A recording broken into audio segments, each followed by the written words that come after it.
We were told the Great Flood wiped the slate clean, that the Nephilim were erased, and the earth was scrubbed of its ancient monsters. We were lied to. Deep within the mud of a broken world, something survived. Not just bone and memory, but a living, breathing nightmare. While no suns were planting the first seeds of a new civilization, a shadow was watching from the mountains.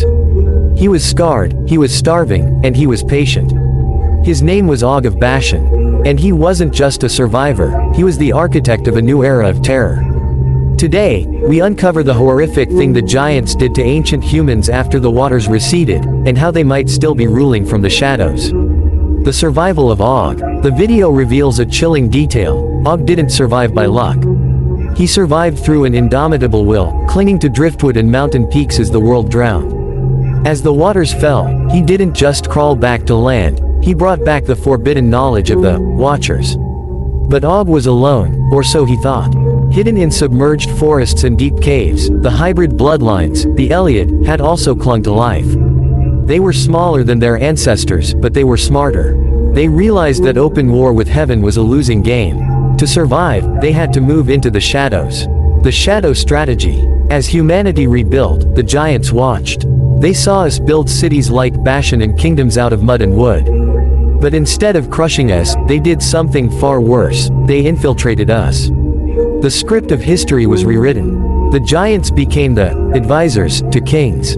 They were the merchants who bribed the powerful. They conditioned humanity to accept their presence as myth, while they manipulated the strings of our wars and famines. They turned our own flaws, greed, pride, and fear, into their greatest weapons. The hybrid awakening. The most terrifying part. The memory. These post-flood giants didn't just inherit strength, they inherited genetic memory. Through dreams and instincts, the hybrid offspring could remember the slaughter of the pre-flood world. They knew exactly how to make humans cower. They began testing us. Small raids, selective destruction, cryptic warnings carved into trees in letters too large for any man to write. They were softening us up, turning our reality into a laboratory of fear.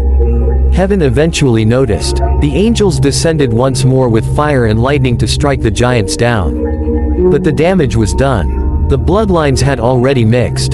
The seeds of the old world were sown into the new. Og's final warning echoes through time. The world forgets, it will pay again. Are the giants truly gone, or are they simply waiting for the next storm to break? If you found this dive into ancient mysteries chilling, hit the like button and subscribe to Unmasked Mysteries. Because the shadows, they never truly vanish.